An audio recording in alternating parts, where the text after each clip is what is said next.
Hello, praise lot. అందరూ బాగున్నారండి? ఈనాటి వాగ్దానము విలాపవాక్యములు 3వ అధ్యాయము 22, 23 వచనాలను చూసుకుందామండి. యెహోవా కృపగలవాడు, ఆయన వాత్సల్యత ఎడతెగక నిలిచినది గనుక మనము నిర్మూలము కాకున్న వారము. అనుదినము నూతనముగా ఆయనకు వాత్సల్యత పుట్టుచున్నది. నీవెంతైనా నమ్మదగిన వాడువు. దేవుడు ఈ వాక్యాన్ని దీవించునుగాక. ఆమేన్. ఆయన కృపా సింహాసనం నుండి నూతన కృప కలిగిన వాగ్దానముతో ప్రతి ఉదయము ప్రారంభమవుతుందని మనము గమనించాలండి. పాపి అయిన మానవుని పట్ల ఎంతో తేటగాను సంపూర్ణంగాను దేవుని కృప చూపబడింది. ఎట్లనగా మనకు బదులుగా మరణించుట కొరకు దేవుడు తన ప్రియ కుమారుని లోకానికి పంపాడు. అంతేగాక మన దేవుని కృప అంత ఘోర బలి అర్పణను తన ఇష్టపూర్తిగా అంగీకరించినట్లు చేసింది. రోమీయులకు రాసిన పత్రిక 5:8 రాయబడినట్లుగా దయచేసి మరి చూసినట్లయితే కీర్తన 136వ కీర్తనలో మనం చదివినట్లయితే ఇది దేవుని నిరంతర కృపకు స్తుతులు చెల్లించే కీర్తనగా దేవుడు తన మహాశక్తితో దయగల బాహుతో ఇశ్రాయేలీయులను బానిసత్వం నుండి మాత్రమే కాక ఫరో నుండి కూడా విడిపించినట్లుగా మనము వాక్య భాగంలో చూస్తున్నాం. ఆ దేవుడే ఆత్మీయంగా ఇశ్రాయేలీల పైన మనలను తన నిత్యమైన కృపతో సాతాను బంధకాల నుండి విడిపించాడు. ఆ దినాల్లో ఇశ్రాయేలీలు విడిపించిన దేవుడు నేటి దినాల్లో మానవులైన ప్రతి ఒక్కరిని సాతాను బంధకాల నుంచి విడిపించాడు.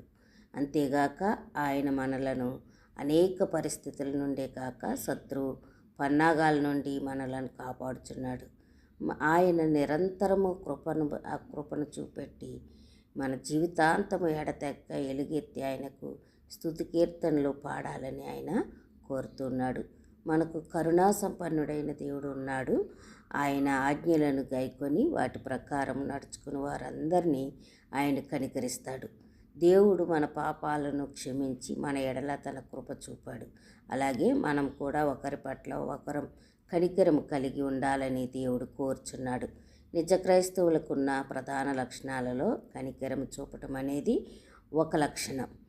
ఆత్మఫలమైన ప్రేమ, దీర్ఘశాంతము, దయాళత్వము, మంచితనము వీటన్నిటి నుండి ఉత్పన్నమయ్యేది ఈ క్రైస్తవ కనికరము.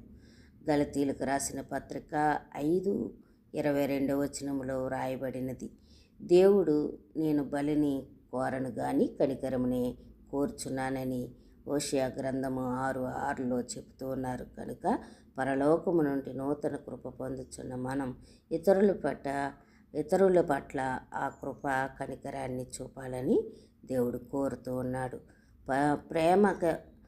ప్రేమ కృప కలిగిన పరలోకపు తండ్రి, నాకు ఇష్టమైన వారి పట్ల కనికరం చూపుతాను అని నీ వాక్యం చెబుతూ ఉంది. కనుక నా పట్ల నీవు చూపిన కృపకై నా హృదయం కృతజ్ఞతతో నిండిపోయిందని నీ వాగ్దాన ప్రకారము ఈ ఉదయమే కాక ప్రతి ఉదయం నీ నూతనమైన వాత్సల్యతలను నీ కృపలను అనుభవించినట్లు చేయుము.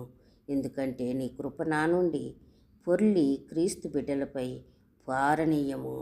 యేసు ప్రభుని నామములో ఈ రీతిగా ప్రార్థిస్తూ ఉన్నాం. తండ్రి, మీకు వందనాలు.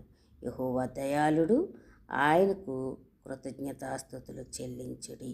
ఆయన కృప నిరంతరముండును. దేవుడు మనందరినీ ఈ రీతిగా దీవించి ఆశీర్వదించునుగాక. ఆమేన్.